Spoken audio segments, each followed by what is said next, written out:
We'll go ahead and get the party going. So, first things first, let me close out of a couple of things that might be blocking y'all's view. Okay, so hello, I'm Rachel. As a quick disclaimer, these webinar sessions are hosted by myself. Like I said, my name is Rachel Lindberg. I am a Master's of Counseling Psychology practicum student. And my co-host for today, and usually every week, is Ashley McLeaf. She is a Master's of Social Work Fields, Master's of Social Work Fieldwork student. We're both supervised by Mark Ream. He is a licensed professional counselor and the director of Angelo Estates Counseling Services. These webinars are really intended to be informational and psychoeducational. They're not meant to be like psychotherapeutic treatment. But if any of these sessions, while you're watching, if they cause psychological or emotional discomfort, please call us. Go ahead and call us at our office number. It's 325-942-2371. You can speak with the front office about whether you're eligible to do an intake session and see if you want to do counseling, or if you need immediate assistance right that second. And then you can call the crisis helpline at 325-486-6345, and that's accessible 24/7.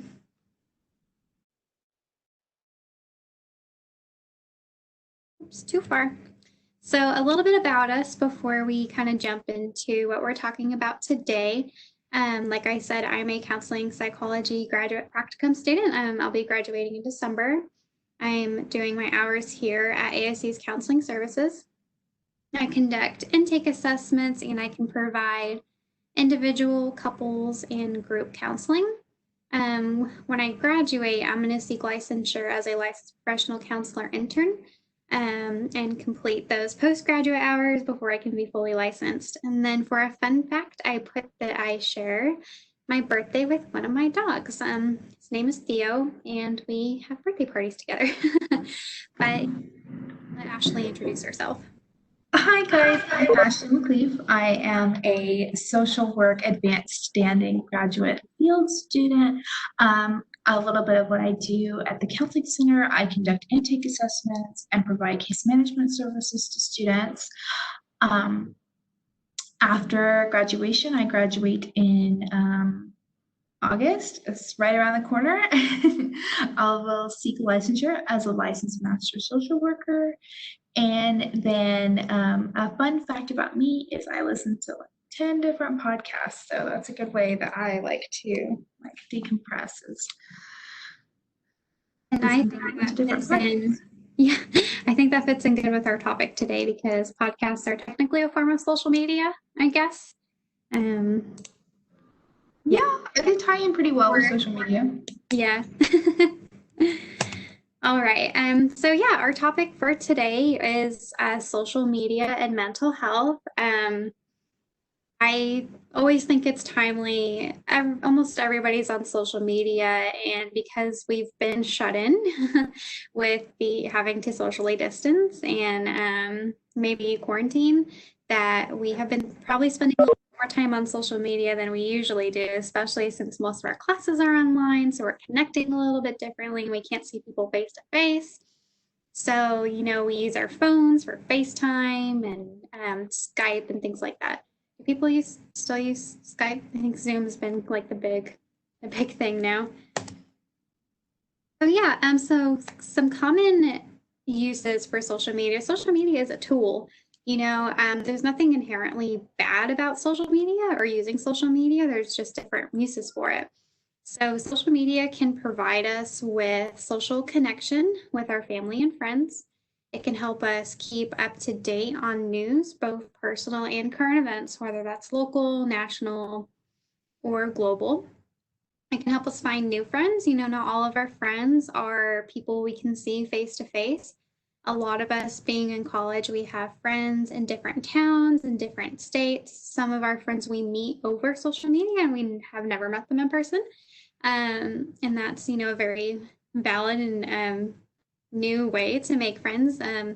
I say new, but I mean, that kind of way of making friends has been going on for quite a few years now.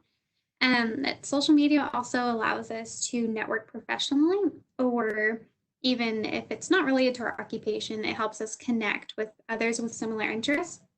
Like if you join a Facebook group for people who like to go hiking in your city and you meet up with them and you can post events and that kind of stuff. So, social media also can provide an outlet for creativity and self expression. It allows us to promote important issues and be an agent of advocacy. We can help raise awareness through the things that we post. And also, social media can help us seek or offer emotional support. We can see somebody post something that might be a little sad or disappointing, and we can hold down the little like button on Facebook, and there's a new care icon that gives a little hug. And that's just another way of offering emotional support since not everybody can be together in person. So, some positive aspects of social media. It allows us to have connection with our peers and our family. It's very nice to, like I have family out of state, and it's so nice to be able to shoot them a text message or a message on social media, or my cousins when they have babies, I can see pictures of the babies and stuff like that. Like that's really nice. Um, so it also can promote higher levels of trust, a larger number of close friends, and greater amounts of social support. When we are able to make new friends or stay in touch with friends who are out of state or not in the same town, it helps us maintain those connections, even if we leave.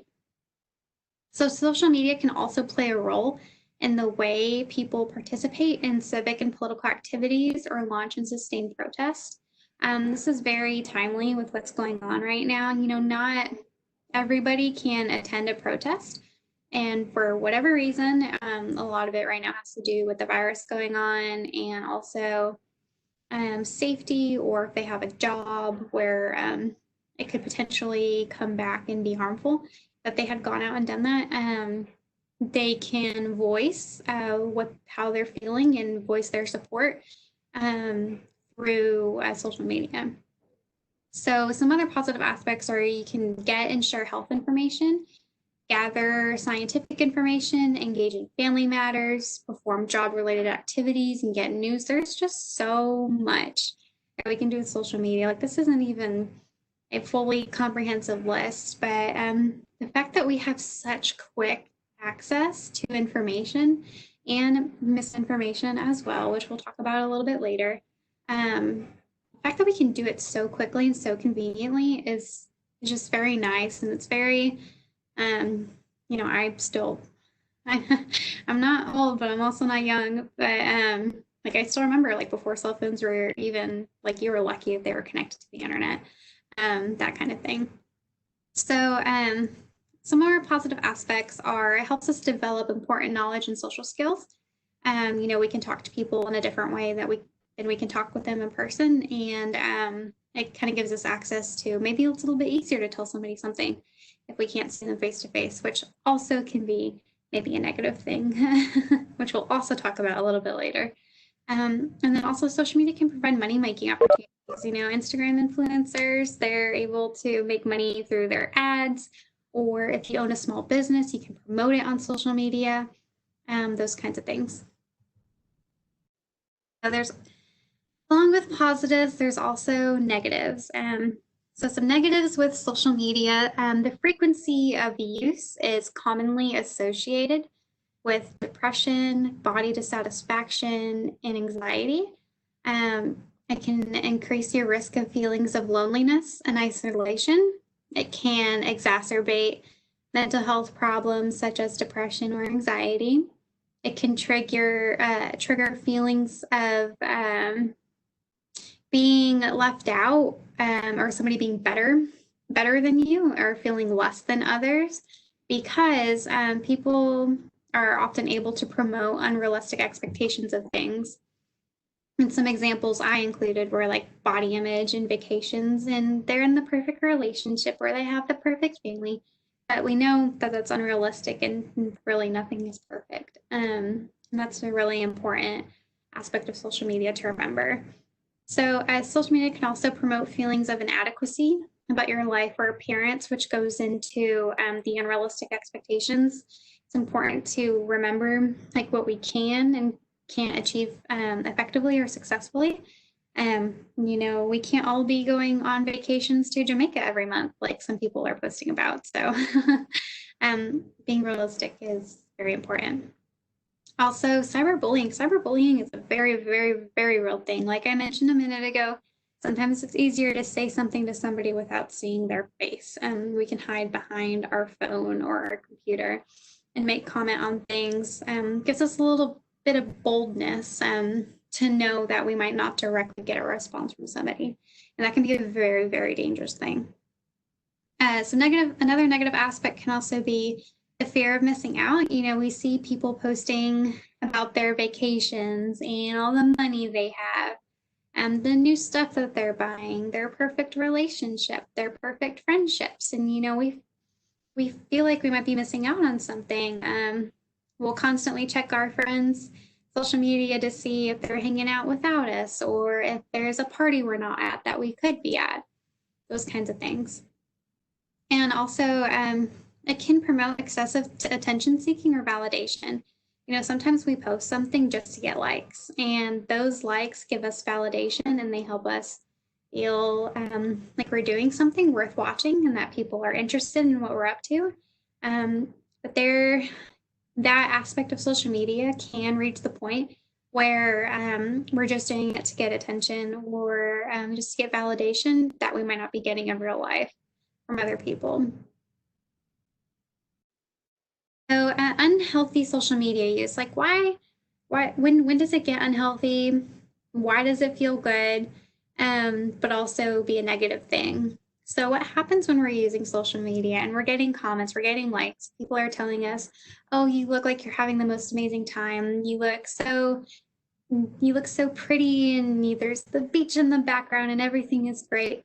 When we get those kinds of responses, it activates the reward center of our brain and releases a chemical called dopamine, which tells us, like, hey, that's good, that's fantastic, let's do it again so I can have more of that good feeling, which ends up being a cycle. So we go back to social media and do the same thing over and over again, sometimes to the point where we're on social media for 8-10 hours a day, which is almost half the day with 24 hours. So that's kind of why it kind of cycles and spirals. So using social media, it becomes unhealthy when we're using it to avoid responsibilities, whether they're occupational with work or academic. Maybe we're scrolling through Twitter or Instagram instead of, or TikTok. I don't have a TikTok, but TikTok's a new big thing. Instead of doing our assignments or turning in and writing an essay and things like that, or even our social responsibilities. Sometimes we ignore our friends in person or our families in person because we're using social media instead. And right now, with social distancing, it is great that we can talk and connect with people over the internet and using those apps, but also, we might ignore the people that we can see in person, that kind of thing. So, also, excessive use can result in the lack of sleep or physical exercise. That blue light that comes off of our screens, it actually prevents our brains from releasing melatonin, which is a naturally occurring hormone that tells our brain that it's time to go to bed. And that hormone is usually released when the lights get dimmed or we turn the lights off at night. If we're staring at a screen, it prevents that from being released. So that can create a problem and keep us more awake at night. And also physical exercise. If we're scrolling or on our phones, even though we can multitask, like if you're on the elliptical at the gym or something, you can do the same thing at the same time. But if it's keeping you on the couch or in bed, then it can also result in, being in a more sedentary lifestyle. It also helps us avoid face-to-face interactions. Sometimes when we're waiting at a crosswalk and we don't want to talk to anybody, well, that's perfectly okay. You can also miss out on the opportunity of having a conversation with somebody. Sometimes it's awkward to be in an elevator with somebody we don't know, so we whip out our phones and start scrolling instead. So it also kind of limits the face-to-face interactions that we do have. Um, and also, can also provide a distraction from unpleasant situations or emotions that may need to be dealt with in a more effective manner. If we're feeling uncomfortable or we're sad or mad, we might go to social media instead of dealing with that emotion or dealing with that situation. So, social media and COVID. So, like I mentioned a little bit earlier, we have a little bit more free time since a lot of us are working from home or attending classes online. We're not having to be in person at places. So, it might be a little bit easier for us to pick up our phone and spend time on social media. While it has allowed us to stay connected with our family, friends, and coworkers while we're social distancing, and it also allows for, the quick, convenient access to global, national, local news, we really need to use caution when we are looking through social media during this time because of the spread of misinformation. While we can also access information that has research behind it and put out by our public health officials, that is great, but also there are people out there who are sharing things that have no research behind it, simply untrue. So you really need to just always double check the source of where you're getting the information and how it's being used and what the intent behind that information is. So, limit your time spent scrolling through social media. Try to keep a routine um, filled with other healthy coping activities like exercise, reading, doing your work, whether that's like actual work or work. Both would be just very helpful to try to limit your time on social media. And Ashley's going to start in on how to modify your use to help improve your mental.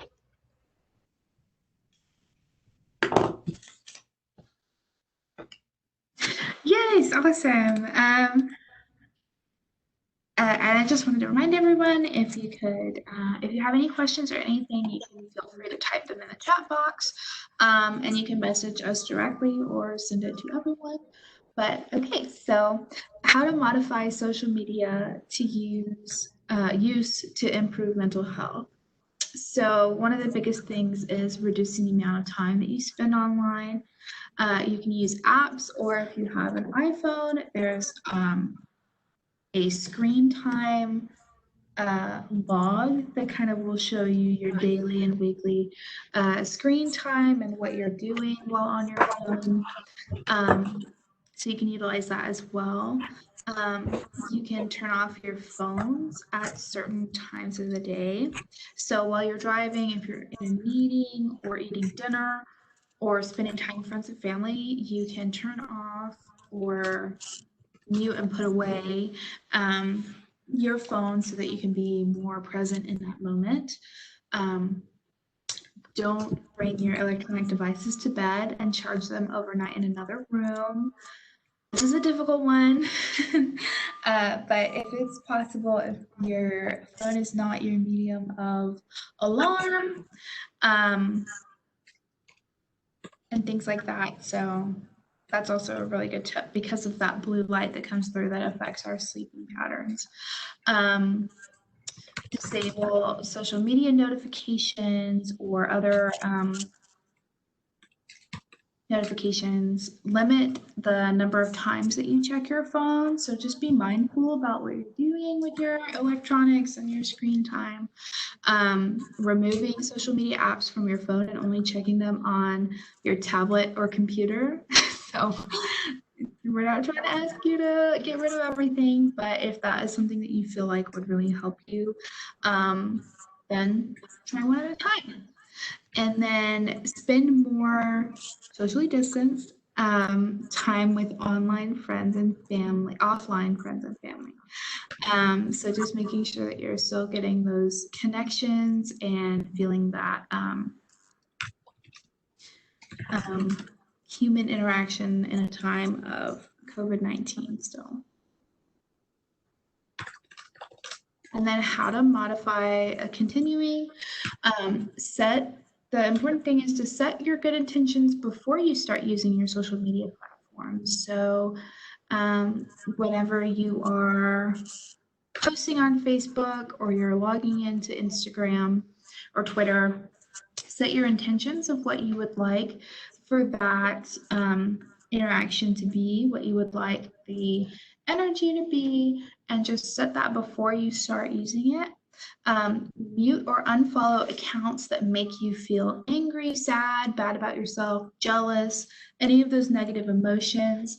I know all the time you can't really unfollow some of these family members.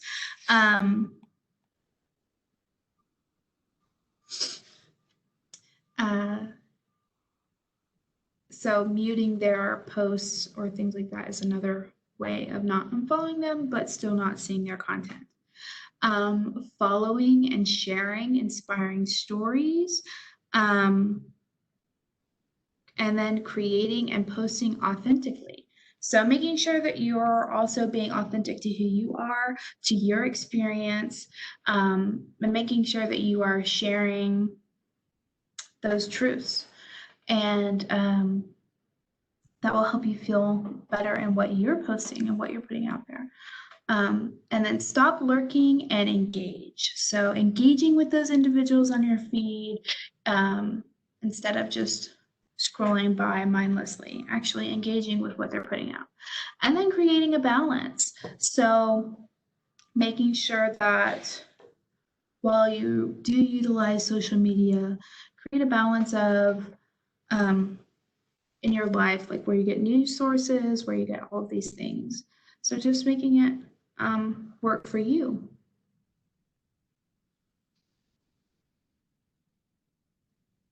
Can digital detoxes actually work? This is a little interesting. So digital detox, when a person refrains from using electronic devices such as phones, tablets, accessing social media sites, this allows for focus to be shifted to real life social interactions and living in the present moment.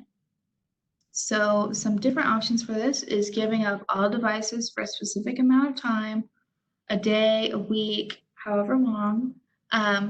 Picking one day of the week to go device free. So saying on Tuesdays, we don't use our phone. And then following that like every week. Give up a specific app or social media platform. So say, oh, well, I don't really feel positive when I look on Facebook. I'm going to delete Facebook. Limit and refrain from social media, but not the entire device. So just not posting or looking through social media outlets, but still engaging in like messaging and phone calls and things like that. Benefits, restore healthy sleep patterns and reduce the negative effects of social media, such as uncomfortable emotions, loneliness, poor self-esteem or body image, and allows more time to be spent on other activities and responsibilities. So if digital detoxes are something that you feel like you would benefit from, that's definitely something to experiment with. So some signs that social media is impacting your mental health. You're neglecting face-to-face relationships, which right now it's kind of difficult. Distraction and avoidance of work, school, family, and social responsibilities. Stirs up uncomfortable emotions such as jealousy, anger, loneliness, or sadness. Comparing yourself unfavorably, which increases feelings of low self-esteem and poor body image, and also comparing yourself with like experiences and things like that other people are going through. So not just necessarily their physical self, but also like how much money they make, what trip they go on, their family life, things like that. Experiencing or participating in cyberbullying. So you don't always have to be the quote victim of these experiences. Also, if you are perpetrating and you're participating in those actions, that also could be affecting your mental health. engaging in risky behavior for likes. Um, like people who, when parkour was really big and people were jumping around on things, um, experiencing sleep problems, and worsening symptoms of mental health problems such as depression or anxiety.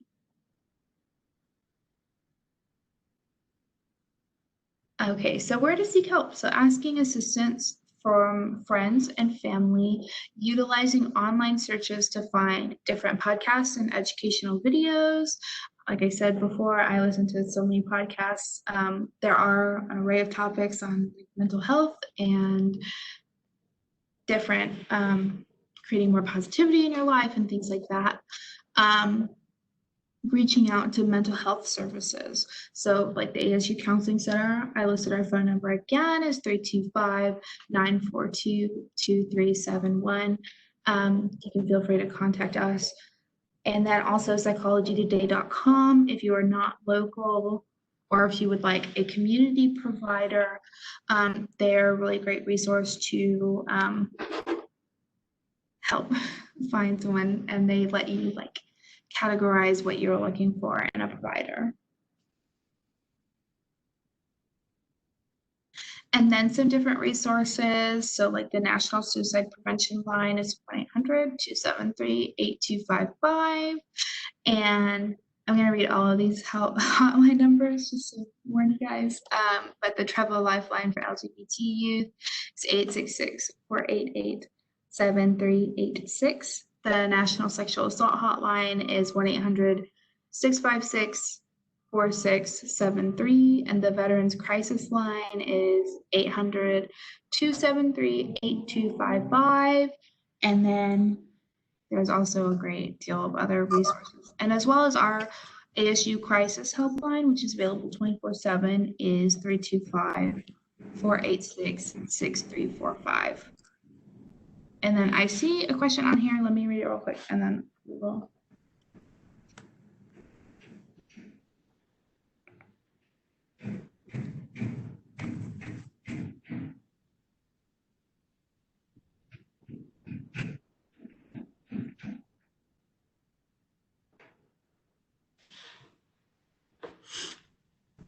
Okay, awesome. That's kind of interesting. So maybe taking a break from social media completely, or like completely digital detoxing, it doesn't sound like it's really an option for you.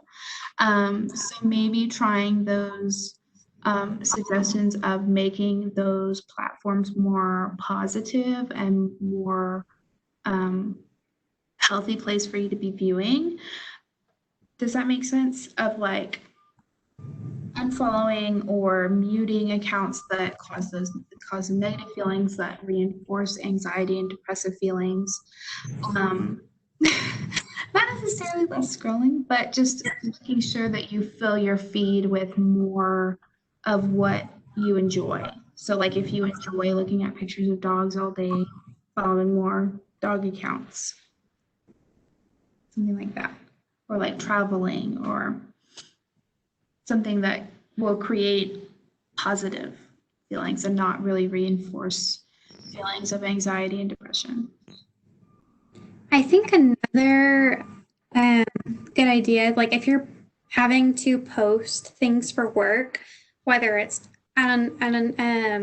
whether it's for what's it called, like advertisement, like if you're advertising your services or doing like PR kind of stuff, there are apps. I have no idea what they're called, but there are apps that let you preset what you want to post, and it'll automatically upload it for you.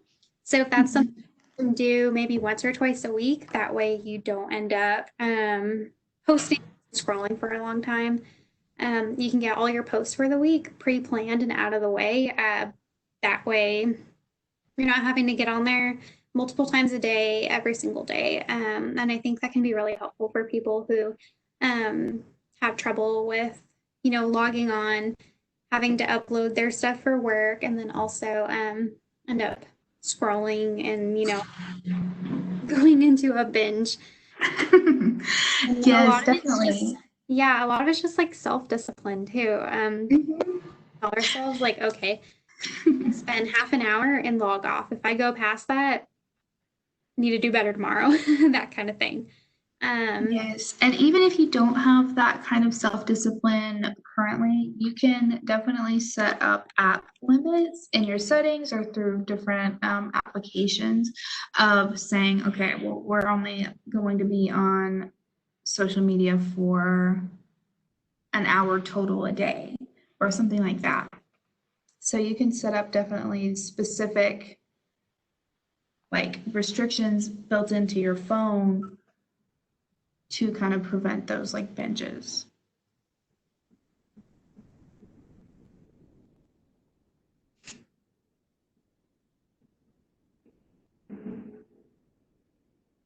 there any other questions?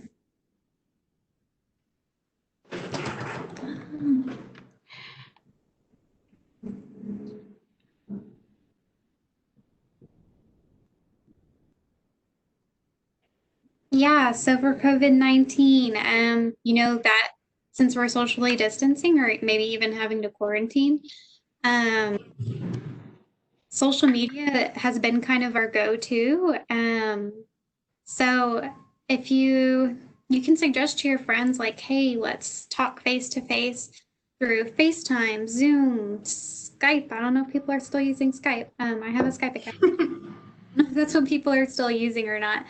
Um, Try to talk instead of just commenting on social media posts. It's a easier way to have like a meaningful conversation instead of just commenting on, like memes or videos and things like that. So I guess, I mean, apart from like writing letters to each other or or meeting up, but sitting, 6 feet or more apart from each other, there's really not much of a alternative to social media, I guess, at least not off the top of my head. Um, and I do know some people who have started doing like pen pal type stuff. Right, so they have the time to actually sit down and write letters, and it's sometimes. Yes, I was going to say that going old school to the snail mail is a really interesting and cool way to connect with your friends. I bought some letters to mail out that some cards that I can fill out to mail out to friends and family members and things, and it's just an interesting way to be connected. Because I mean, thinking back to like before we had email, that was how you would connect with family members and things. Like I'm thinking about like individuals who served in our military who would write letters home, and that was the only connection that they had. Um, Mhm. so that is an interesting, different option of a way to connect without being social media. It is called the snail mail for a reason, but so it doesn't have that instant connection, but it is still a good option. I also think a phone call can go a long way. I know video chat is really big because it lets you see somebody face to face. That Mhm. on the phone can go a long way as well. Or Marco Polo. I don't know if y'all have ever heard of Marco Polo, but it's a really fun app because it lets you take a video in real time. And if they get the notification in time, they can see the video in real time or they can watch it later. And that's been a fun way for me to connect with my mom. He was living out of state because we could take a video of what we were up to, which is usually like walking our dogs. Being able to like show like, hey, look at this thunderstorm we're having and stuff like that. And they can watch it in real time, which is pretty cool. Mhm. Yeah, that is awesome. I think that like FaceTiming is an awesome thing, and even like regular phone calls as well is a good way to be connected. But Mm-hmm. yeah, definitely, we're in a state of crisis. We do have a bunch of a resource guide should be up on our YouTube for things that are available right now as well. But one of the big tips as well was um, going outside and doing some exercise. And it's so hot in Texas sometimes. But even and if you don't feel like you have a place, you can still come and walk the mall. Is that what it's called on campus? Yeah. From Texan to Centennial and back and forth as many times as you would like. A lot of the times these feelings get stored in our body. And so exercising is a good way to get those feelings out. But yeah.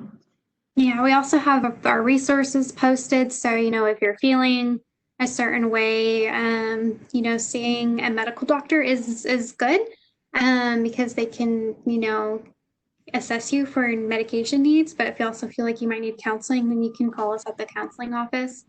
And just kind of want to refrain from maybe, what's it called? Yeah, seeking treatment from people who are like not licensed mental health clinicians.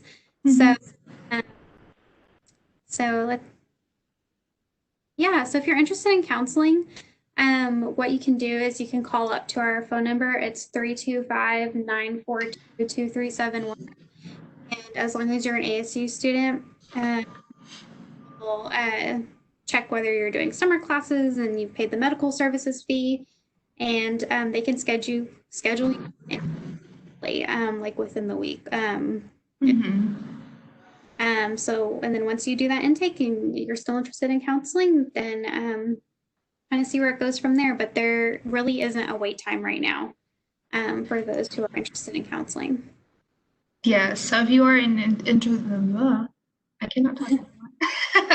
So if you are interested in counseling, if you're even interested in if you're having stress about your finals or anything like that, you can definitely reach out. We are still doing telehealth, so it will be on this platform. This is a secure platform.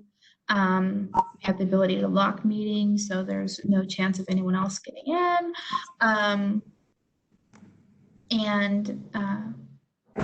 We do have, like Rachel said, like no wait time right now. So just let us know and feel free to reach out. Yep. If there aren't any other questions, then we're going to go ahead and close this out. We did record it, so you'll be able to access this from our YouTube as well. Thank you all so much for joining, and we hope that you have a great day. Okay.